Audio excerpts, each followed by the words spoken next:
Nós iremos dar sequência no nosso estudo no Evangelho de João, capítulo 12. Hoje nós estaremos meditando do versículo 20 ao versículo 26. Evangelho de João, capítulo 12, versículos 20 a 26. No último estudo nós meditamos do versículo 12 ao versículo 19, onde vimos ali a entrada de Jesus em Jerusalém. Vimos que essa entrada era relatada nos 4 evangelhos e que há uma singularidade aqui neste momento. É um momento onde Jesus, no seu ministério, ele se torna-se público o fato dele ser Messias, né? Ele confirma a sua messianidade, o fato dele ter sido enviado por Deus nessa forma, né? Porque nós vimos que a forma como Jesus entrou era uma forma que foi profetizada no Velho Testamento e que estava sendo entendida pelas pessoas, pelos judeus que recepcionaram Jesus. Eles estavam ali citando, né? Nós vimos eles citando textos do Velho Testamento que eram uma referência ao Messias, ao prometido. Como, por exemplo, né, o versículo 13, o final do versículo. Eles falam assim: Hosana, bendito o Rei de Israel que vem em nome do Senhor. Então, Jesus confirma aqui. E ele entra da forma como aquele povo estava dizendo, como sendo ungido, aquele que vem em nome do Senhor, o Messias. Em outro evangelho, né? Que os fariseus começam a falar para que aquelas pessoas se calem, e Jesus testifica o que aquelas pessoas estavam falando, dizendo assim: se estes se calarem, as pedras clamarão. Então, ou seja, Jesus estava confirmando aquilo que estava acontecendo ali. E ali nós vimos algumas aplicações, né, para as nossas vidas. Hoje nós veremos nesses versículos de 20 a 26, alguns outros ensinamentos, né? Nós vemos aqui que entre aqueles que subiram a Jerusalém, havia alguns gregos que subiam a Jerusalém também para a adoração. E, novamente, nós vemos um aspecto interessante aqui, né? Um outro fato que aconteceu aqui, que é diferente dos que estavam acontecendo anteriormente, né? Nós vemos uma outra mudança aqui, como foi no último estudo, que nós vimos aquela mudança de que Jesus não ficava propagando que ele era o Messias publicamente, né? Nós vimos até agora no Evangelho de João somente aquele momento que ele tinha falado à samaritana. Fora aqueles outros momentos, ele sempre mantinha isso em oculto. Da mesma forma, aqui nesses capítulos, nesses versículos que nós iremos estudar, nós vamos ver algo específico também que acontece aqui, que não acontecia antes. E simplesmente mudou aqui, né? E por que mudou? Então vamos entender por que isso acontece, né? Vou estar lendo e logo em seguida nós estaremos meditando versículo por versículo. Diz assim a palavra do Senhor. Ora, havia alguns gregos entre os que tinham subido a adorar no dia da festa. Estes, pois, dirigiram-se a Filipe, que era de Betsaida da Galileia, e rogaram-lhe, dizendo: Senhor, queríamos ver a Jesus. Filipe foi dizê-lo a André, e então André e Filipe o disseram a Jesus. E Jesus lhes respondeu, dizendo: é chegada a hora em que o Filho do Homem há de ser glorificado. Na verdade vos digo que se o grão de trigo caindo na terra não morrer, fica ele só, mas se morrer, dá muito fruto. Quem ama a sua vida, perdê-la-á, e quem neste mundo odeia a sua vida, guarda-la-á para a vida eterna. Se alguém me serve, siga-me, e onde eu estiver, ali estará também o meu servo. E se alguém me servir, meu Pai o honrará. Os irmãos estão ouvindo bem? Esse microfone aqui ele não está ajudando, né?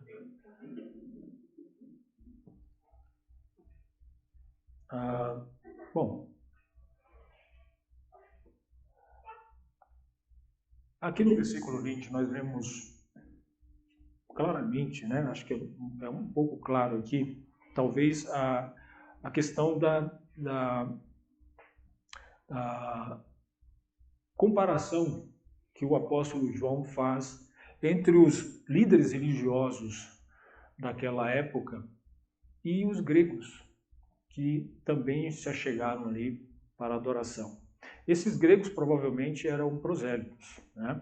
Eram aquelas pessoas que se aderiram ao judaísmo.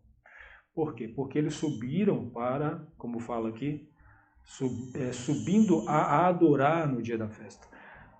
Nenhum outro gentio subia para adorar em Jerusalém que não fosse alguém que houvesse aderido ao judaísmo. E quando se aderia ao judaísmo era chamado de prosélito. Então esses gregos, eles eram dessas pessoas que estavam fazendo parte da religião judaica e que estavam subindo a festa. Qual que seria a diferença, né? O que possivelmente o apóstolo está fazendo em comparação com os líderes religiosos daquela época? Bom, como nós vimos no texto passado, no versículo 19, nos mostra que os líderes religiosos eles estavam frustrados. Por quê? Porque simplesmente eles não queriam que Jesus tivesse conhecimento, Jesus não tivesse fama, Jesus não fosse reconhecido no meio do povo. E eles estavam, e não somente isso, eles queriam simplesmente matar Jesus, prender Jesus, acabar com o ministério de Jesus. Mas eles estavam vendo que tudo aquilo que eles estavam fazendo estava sendo frustrado, porque Jesus estava sendo aclamado por eles, pela multidão, né?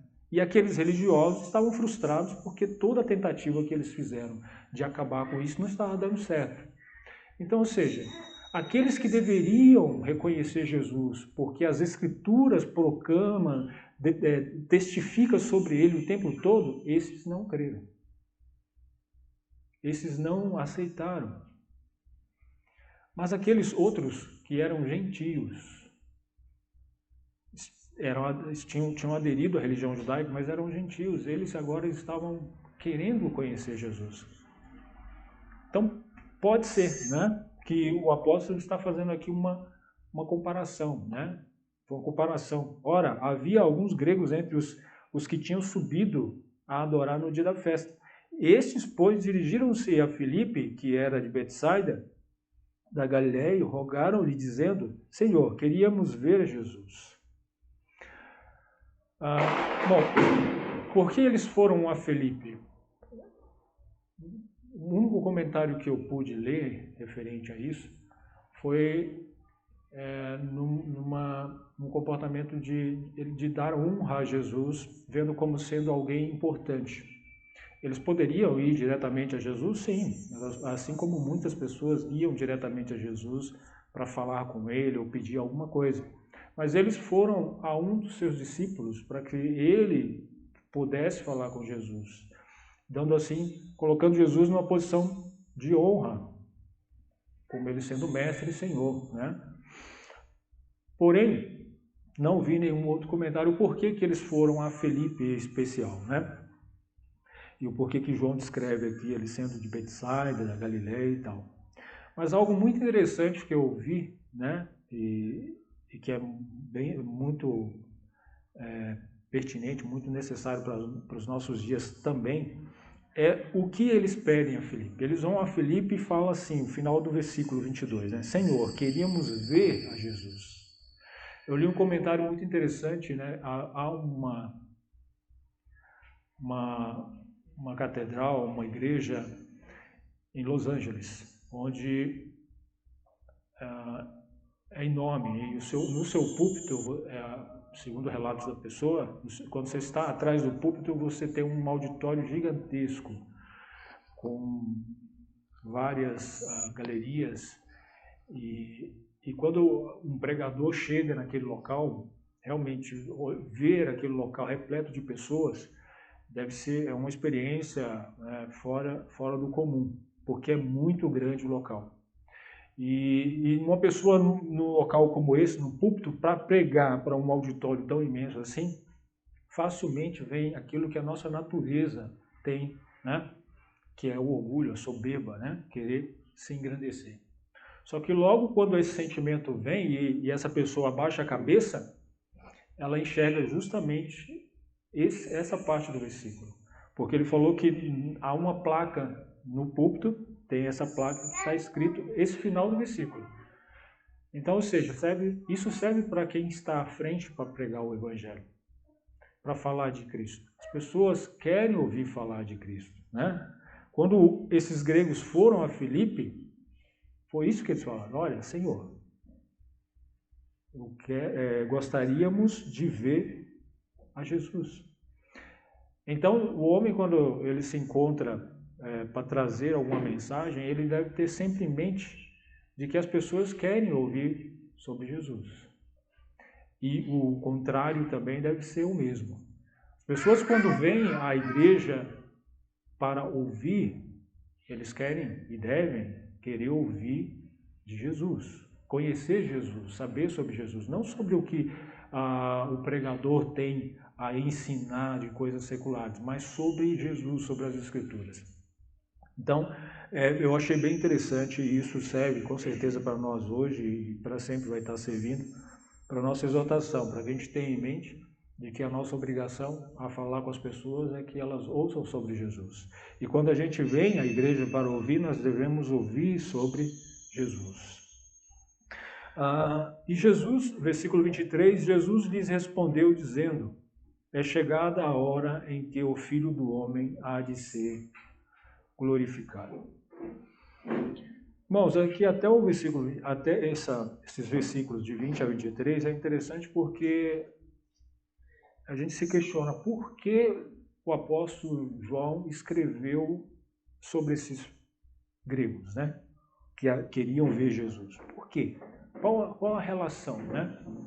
E aí a gente começa a questionar e procurar entender por quê. Porque nem sequer é mostrado aqui se houve uma resposta ao pedido deles. Percebe-se que não tem aqui uma resposta se eles viram Jesus ou não viram. Se o pedido deles foi atendido, simplesmente o apóstolo João relata isso aqui sobre esses gregos e depois não há mais nada sobre eles.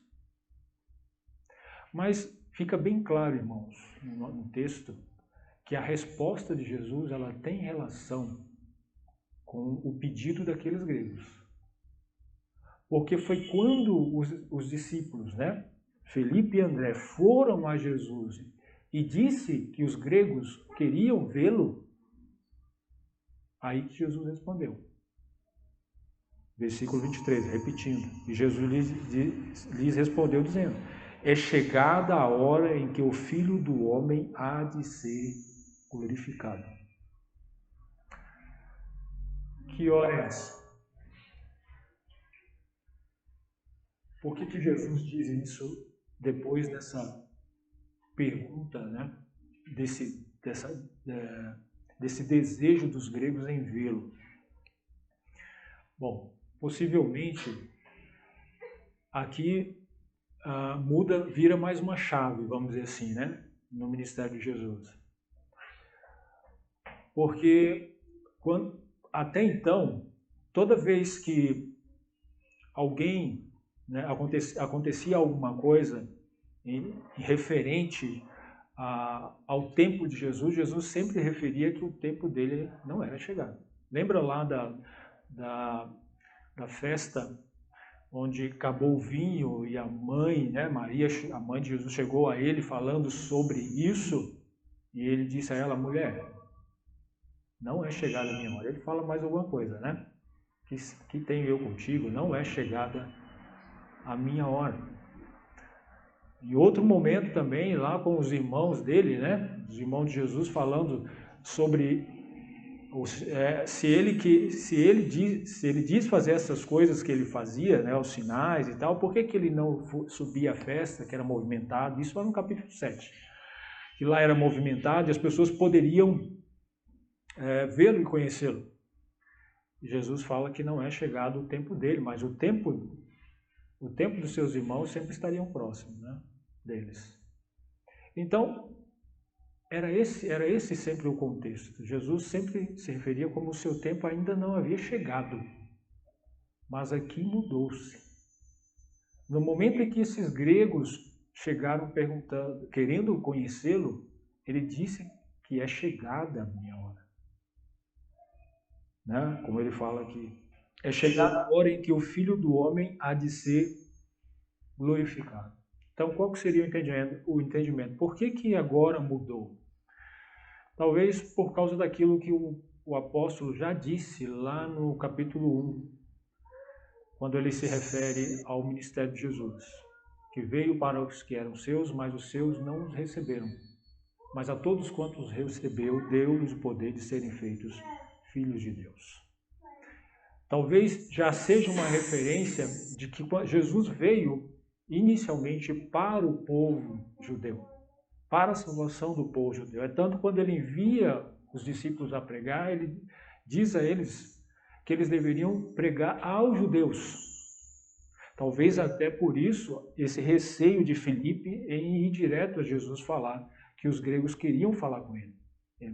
Depois foi a André por isso, para ir os dois juntos.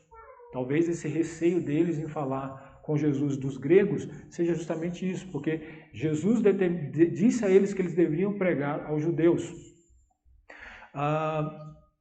Então, por que a chave está virando? Por causa disso, porque Jesus veio inicialmente para os judeus.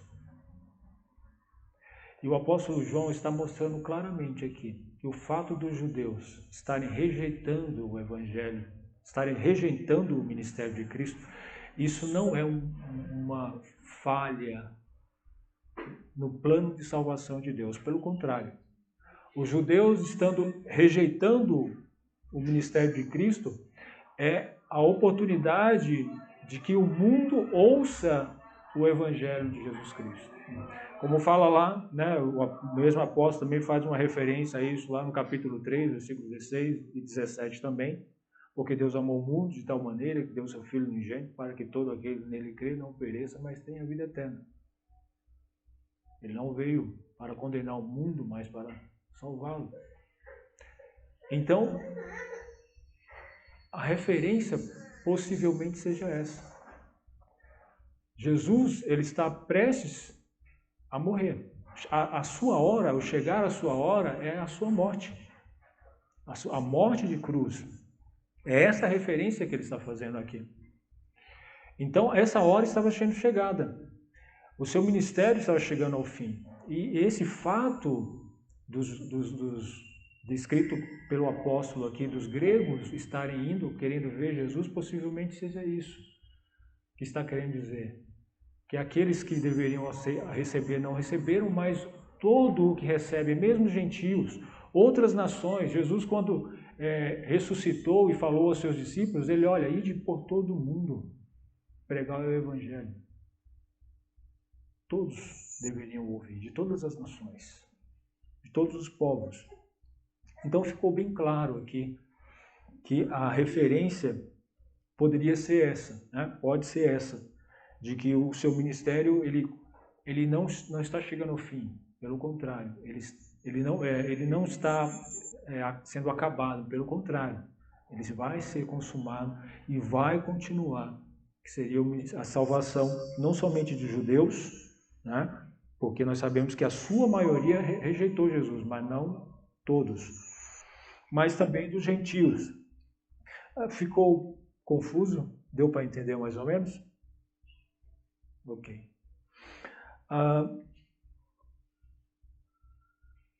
É chegada a hora. Essa hora é uma referência à morte de Jesus e à sua morte de cruz. Só que Jesus faz uma referência aqui. É chegada a hora em que o Filho há de ser glorificado. Jesus mostra claramente que a sua morte de cruz é para a sua glória. Ele seria glorificado na sua morte. Mas como Jesus é glorificado na sua morte de cruz? Bom, nós poderíamos ver no seguinte ponto, né? Jesus é glorificado na sua morte de cruz porque é através desta hora que as pessoas, tanto esses gregos como qualquer outros, podem se achegar a Ele, conhecê-lo, vê-lo e viver com Ele.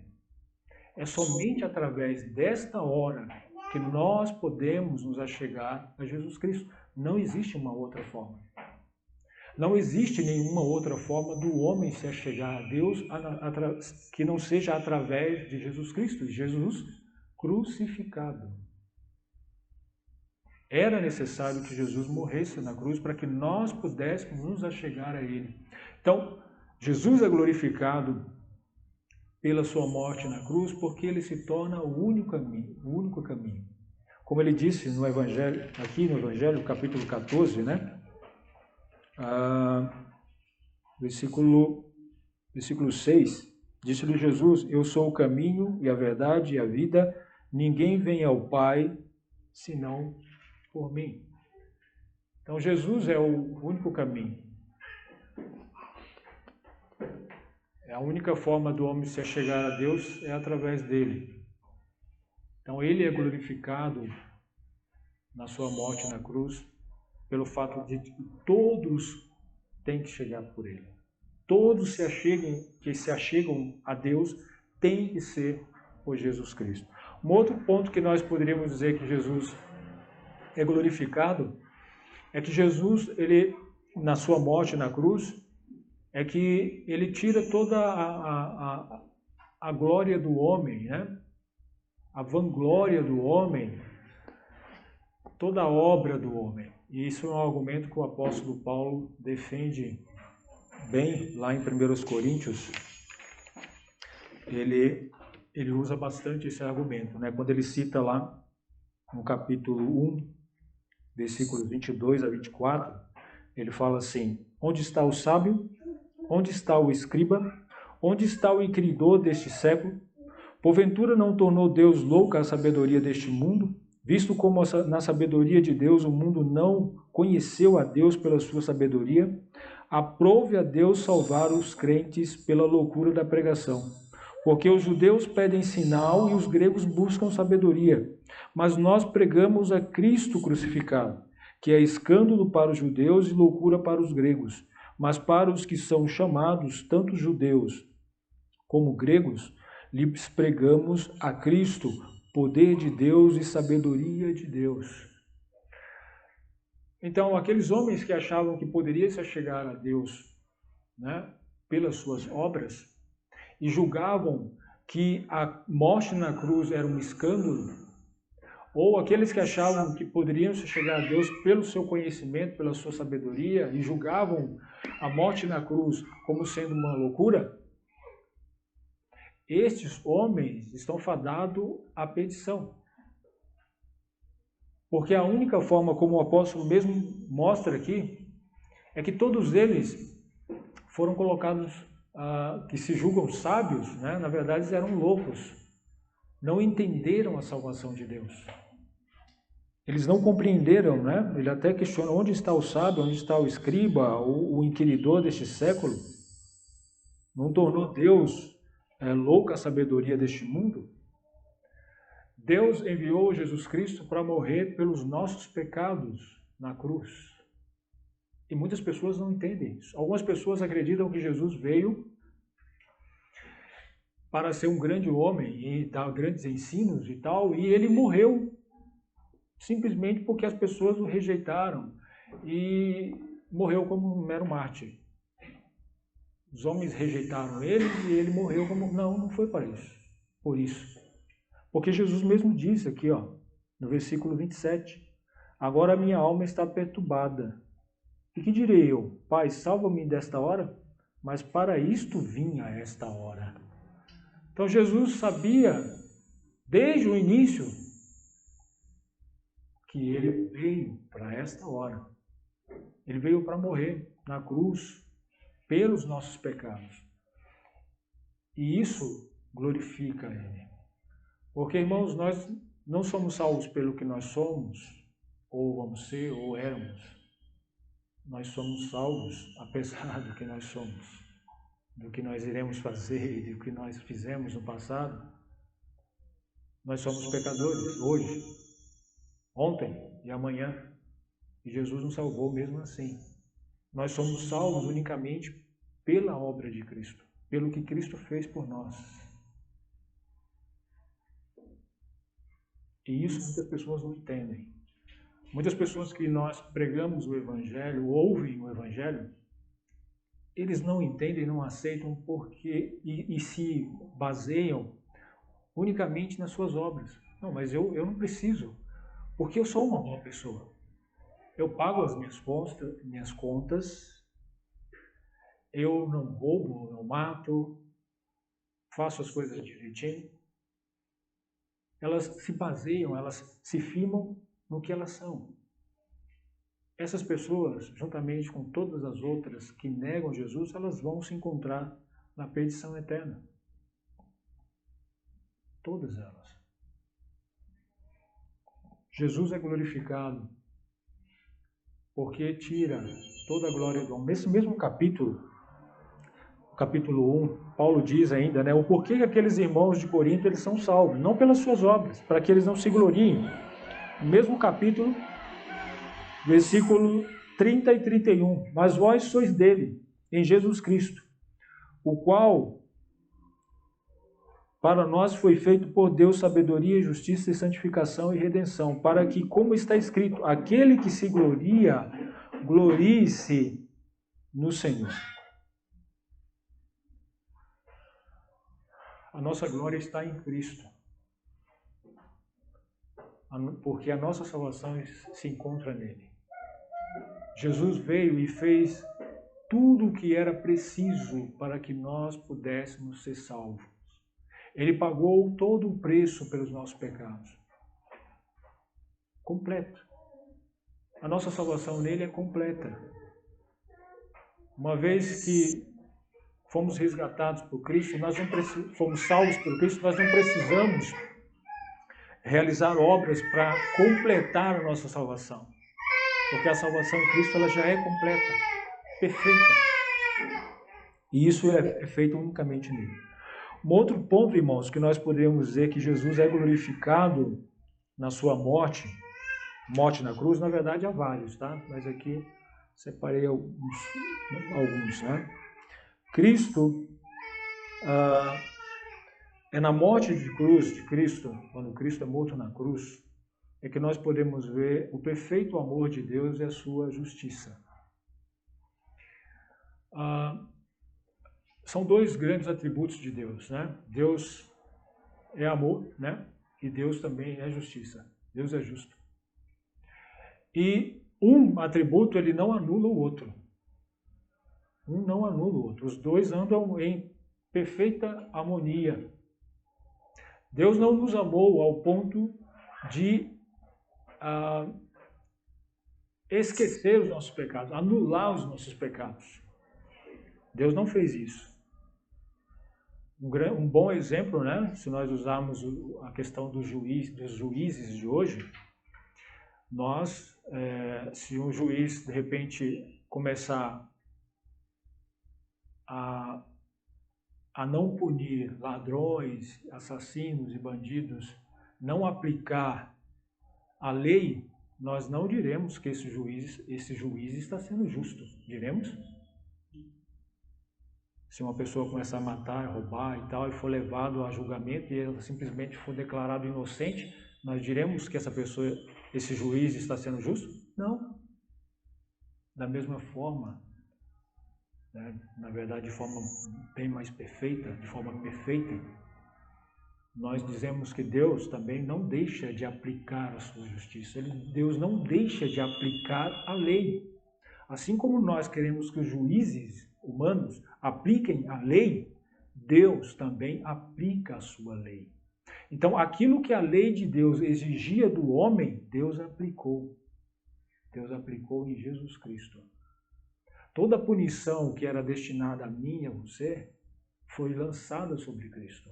A ira de Deus foi lançada sobre Cristo na cruz, para que eu e você fôssemos justificados.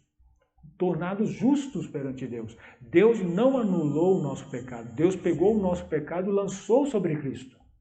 Por isso que Cristo é glorificado na cruz. Por isso que nós devemos nos alegrar quando ouvimos a pregação da cruz de Cristo, da crucificação de Cristo.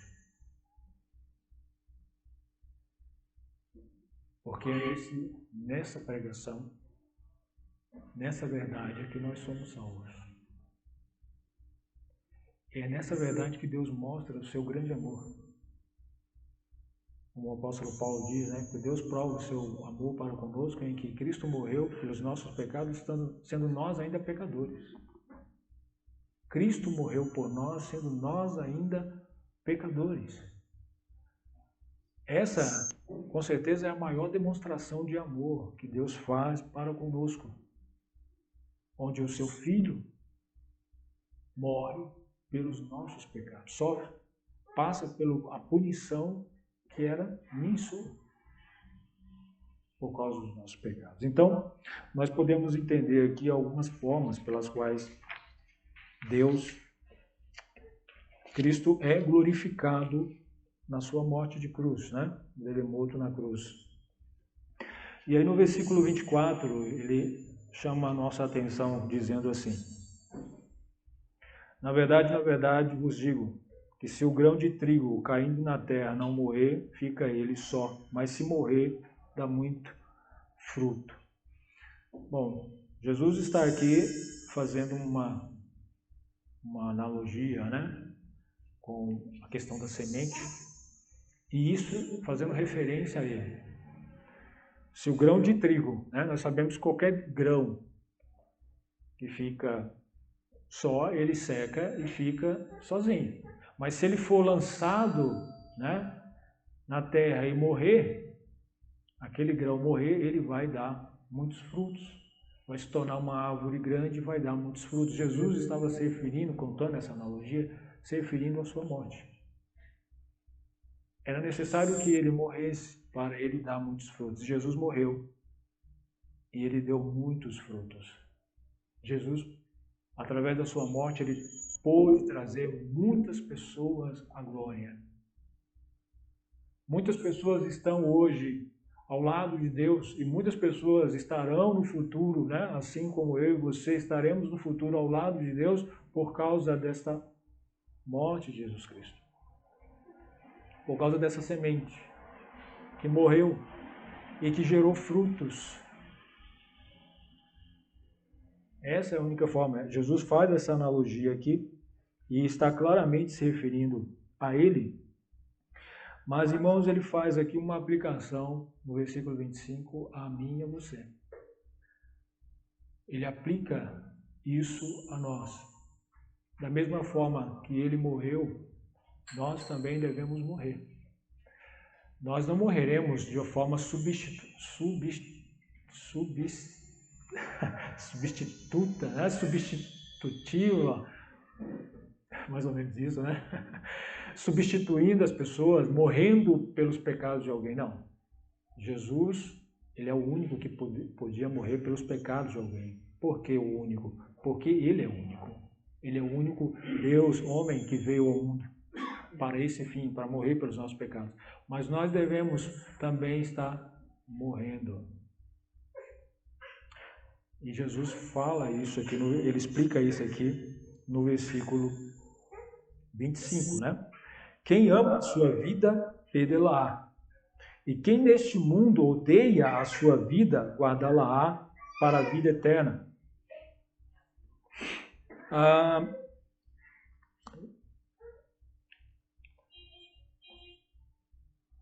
Jesus, inicialmente aqui o que nós entendemos é que Jesus considera de que todos nós queremos guardar a nossa vida para a vida eterna. Né? Quem é que não gostaria de preservar a sua vida para a vida eterna? Vou ser mais claro. Quem gostaria de ir para a condenação eterna? Acho que ninguém, né? Acho que todos nós queremos preservar a nossa vida para a vida eterna, para a glória eterna. Então Jesus considera isso, que quem está lendo, ele tem esse interesse. em preservar, em guardar a sua vida para a vida eterna. Só que para você fazer isso, para você preservar a sua vida para a vida eterna, o que nós temos que fazer? Primeiro, nós temos que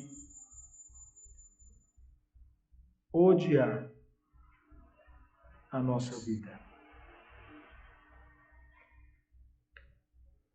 Porque como ele fala aqui no início, né? Quem ama a sua vida, perdê-la.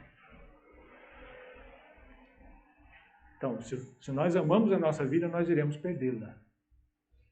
Então, o que nós precisamos fazer? Odiar a nossa vida. Não é uma boa pregação, né? Não é um bom título, vamos dizer assim, de pregação. A pessoa odeie a sua vida. Ninguém vai querer ver uma pregação dessa, né? Odeie a sua vida. Mas o que Jesus está querendo dizer com odiar a sua vida? O que seria isso?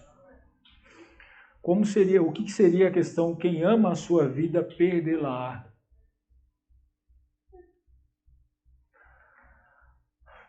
Quem ama a sua vida perdê-la seria no mesmo sentido daquele que se preocupa somente com as coisas desta vida.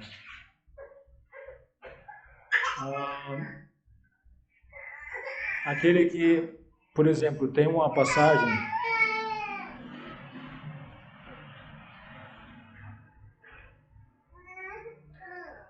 aquela passagem que Lucas capítulo 12, versículos 19 a 21, aquela passagem do rico insensato, né? Fala assim: e direi à minha alma, tens em depósito muitos bens para muitos anos, descansa, come, bebe e folga. Mas Deus lhe disse: louco, esta noite te pedirão a tua alma, e o que tens preparado, para quem será? Assim é aquele que para si ajunta tesouros e não é rico para com Deus. As pessoas que vivem no mundo como se a vida no mundo fosse a única, ou seja, que vivem a sua vida aqui no mundo como se não existisse algo depois.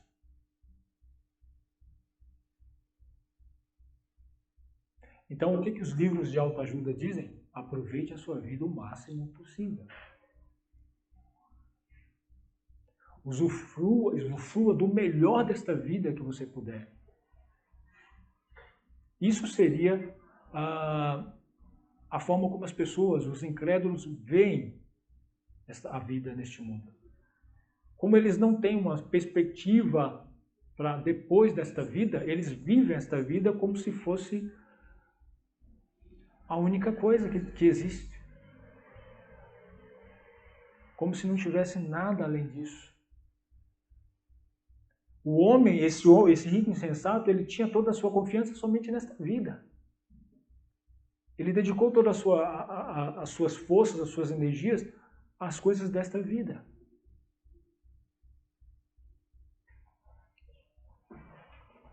Mas ele ia morrer. E aí? O que ele tinha preparado?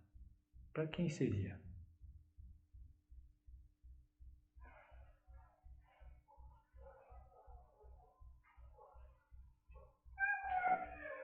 Nós vemos, irmãos, nas Escrituras que o apóstolo Paulo, ele viveu esta vida, desfrutou desta vida como sua melhor vida, como sendo a melhor coisa.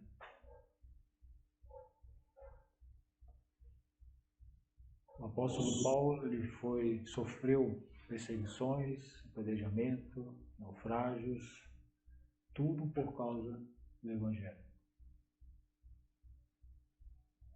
Se nós olhamos desta forma, nós ganhamos a vida.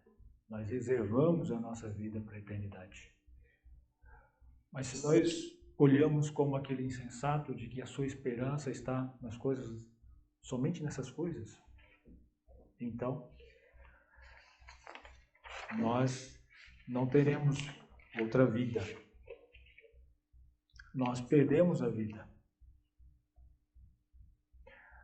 Acumular dinheiro como se fosse coisa principal dessa vida. Algumas pessoas acumulam dinheiro e elas é como se fosse um jogo, né? Elas falam assim, vou acumular dinheiro e quem morrer com mais dinheiro vence.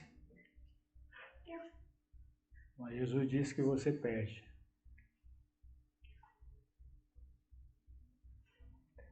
O mundo pode até ser um vencedor.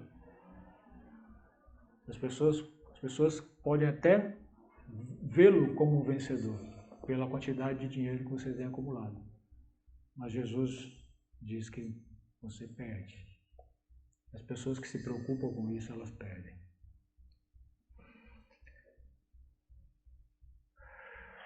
O apóstolo João, lá em 1 João, no capítulo 2, 1 João capítulo 2, versículos 15 a 17, lá diz assim, não ameis o mundo, nem o que no mundo há. Se alguém ama o mundo, o amor do Pai não está nele. Porque tudo o que há no mundo, a concupiscência da carne, a concupiscência dos olhos, a soberba da vida, não é do Pai, mas do mundo. E o mundo passa, e a sua concupiscência, mas aquele que faz a vontade de Deus permanece para sempre. Irmãos, se a ganância e o acúmulo de coisas nesta vida se é uma tentação para nós, nós devemos sempre ter em mente esses versículos, que nos mostra que as coisas deste mundo elas passam e que nós não devemos amar as coisas deste mundo acima de Deus. Nós não devemos considerar como sendo as coisas primordiais, as coisas deste mundo.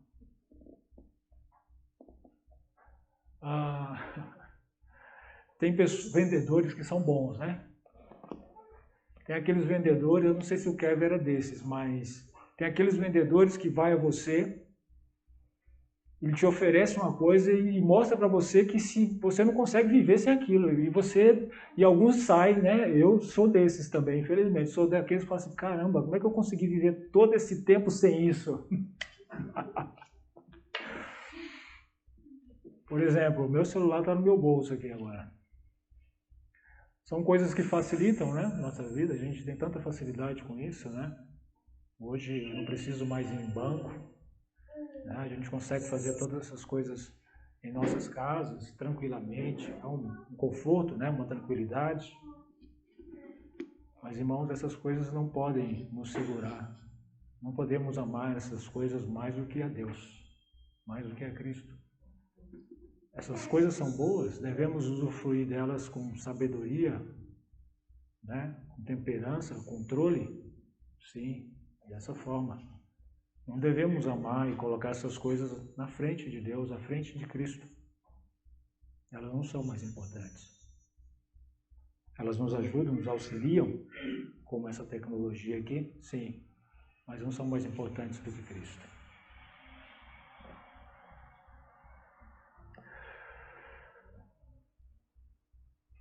Amar a sua vida neste mundo, nós podemos comparar, irmãos, com alguns versículos, né? Desculpa, não é bem isso que eu queria, não é a parte B do versículo, né? Eu li a parte A. E quem neste mundo odeia a sua vida, guarda lá para a vida eterna. O que seria odiar a sua vida, né? Nós temos alguns versículos que poderíamos dizer que são parecidos com esse, né?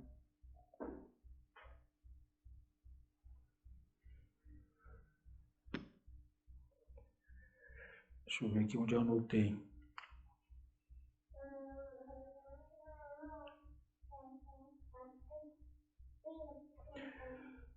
João.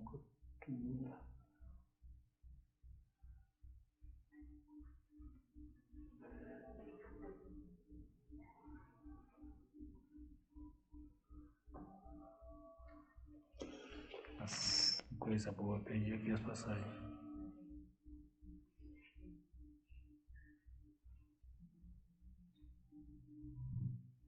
Lucas capítulo 9, versículo 23, que é a passagem que fala tomar a sua cruz e seguir a Cristo, né? Deixa eu abrir, vamos abrir aqui, Lucas 9. 23.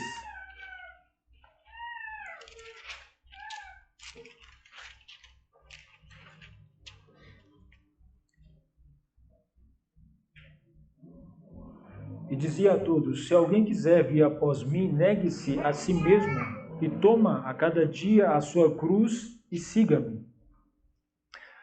O odiar a sua vida seria equivalente a isso, a tomar a sua cruz e seguir a Cristo. Algumas pessoas pensam que o tomar a sua cruz e seguir a Cristo é você aguentar um cônjuge ruim, né? Bom, eu não sou a cruz da minha esposa, então não vou me usar de exemplo, tá? Mas algumas pessoas acham isso. Acham que o meu cônjuge, né? Pode ser até um incrédulo. O meu cônjuge que é incrédulo, ele é a minha cruz. Não é isso que Jesus está dizendo. A sua cruz não é o seu cônjuge. A sua cruz não é uma enfermidade. A minha cruz, por exemplo, não é minhas dores nas costas que andam acabando comigo. Não é isso. Essa não é a minha cruz. Nós devemos odiar a nossa vida no sentido de que é um processo constante. É algo que não é algo que vem, né? Por exemplo, o cônjuge você não tem como livrar dele. As dores nas costas às vezes vai ficar por resto da vida. O joelho podre, né, Moisés? Vai ficar o resto das nossas vidas. Às vezes a gente não consegue livrar. Não são coisas assim. Jesus não está falando sobre isso. Jesus está falando sobre um processo onde nós abraçamos e escolhemos fazer. Decidimos fazer aquilo. Que é negar a sua vida todos os dias. Negar a você mesmo, negar a mim mesmo. Deixar de ser egoísta, de pensar em mim mesmo. Deixar de ter atitudes egoístas. Entregar a minha vida por amor ao próximo. Entregar as minhas vontades, os meus pensamentos, as minhas atitudes nas mãos de Jesus Cristo. Para que Ele seja Senhor da minha vida. E que tudo que eu venha a fazer seja de acordo com a vontade dEle. Jesus veio no seu ministério, Jesus está falando da sua hora agora, que a sua morte está chegando. Mas Jesus vem no seu ministério, desde o início nós olhamos de forma... Jesus é o exemplo, né? Se nós olharmos, ele vem mostrando essa atitude de morrer para si mesmo desde o início. Quando pessoas chegaram a Jesus, mestre, eu te seguirei aonde fores e tal, Jesus falou assim, olha, o Filho do Homem não tem onde reclinar a sua cabeça. Você quer seguir? Tem. O ministério de Jesus não era um ministério cheio de regalias. Ele simplesmente não tinha nem onde dormir direito.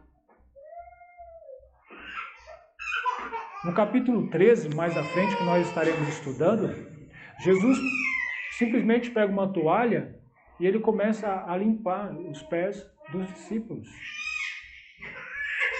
Aquela atitude era de um servo, de um escravo. E Jesus estava fazendo aquilo. Jesus estava ensinando aqueles discípulos que eles deveriam negar a si mesmos, morrer, né? Odiar esta vida. Aqueles discípulos que queriam saber quem seria o maior no reino dos céus, né? Quem seria o superior no reino dos céus, Jesus fala assim, olha, aquele que se humilha, aquele que serve, este vai ser o maior. Se você quer ser o maior, você sirva os outros. Pare de pensar em você mesmo e comece a servir os outros. Pense nos outros. Foi por isso que Jesus morreu. Jesus não morreu por ele. Jesus morreu por nós. Jesus morreu por mim e por você. Não foi por ele. Porque ele não precisava morrer por ele, ele não tinha pecado. Mas ele morreu por nós. Abriu mão da sua vida por nós. E ele nos dá o exemplo. Nós devemos morrer, abrir mão das nossas vidas pelos outros. Para servir os outros. Isso significa odiar as nossas vidas. Irmãos, tem a recompensa, tá? significa que nós iremos odiar nossas vidas, não viver. E também não significa assim que nós devemos simplesmente nos separar de tudo. Não, não é isso. Odiar a sua vida é você abrir mão do seu eu. É isso que é odiar a nossa vida. Abrir mão do eu, pensar só em mim. A recompensa, né? Versículo 26. Se alguém me serve, siga-me. E onde eu estiver, ali estará também o meu servo.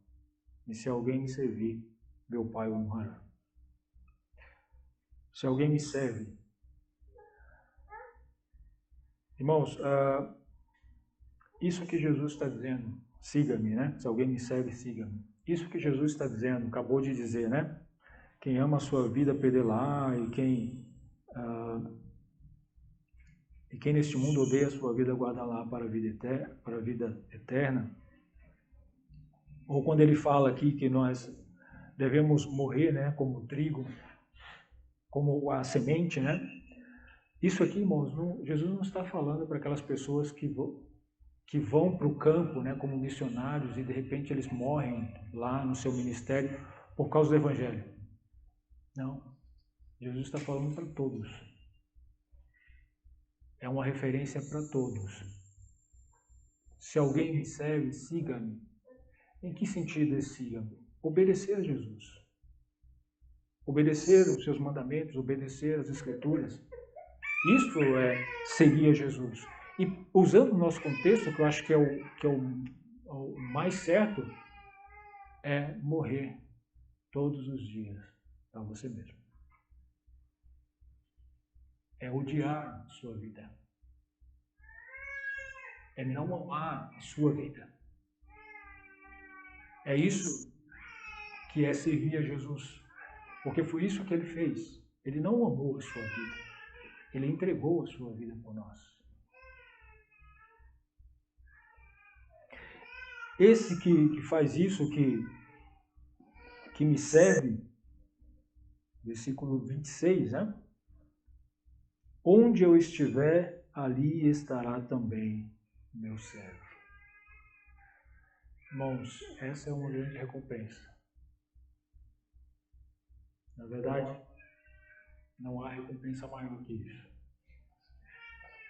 Nós podemos estar onde Jesus estiver. Seja no céu, seja na Nova Jerusalém. Se nós estivermos onde o nosso Redentor estiver, será a maior recompensa. Eu gosto daquele hino. Hei de ver meu Redentor, junto dele eu hei de estar. É um grande hino, né? Eu gosto de cantar, de meditar nessa parte desse hino. Porque, irmãos, acredito que essa deve ser a coisa mais gratificante.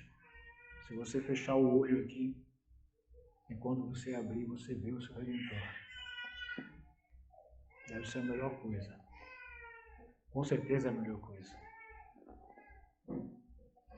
E por mais que a gente sofra aqui neste mundo, nada podemos comparar com isso. Em poder ver o Salvador.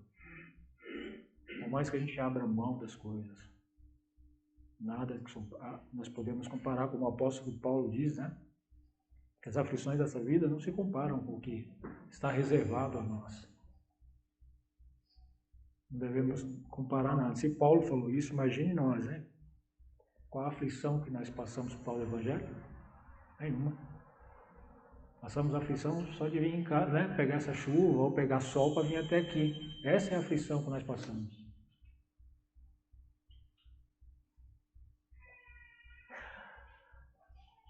Aí, finalizando, irmãos, o final do versículo diz assim: e se alguém me servir, meu Pai o honrará.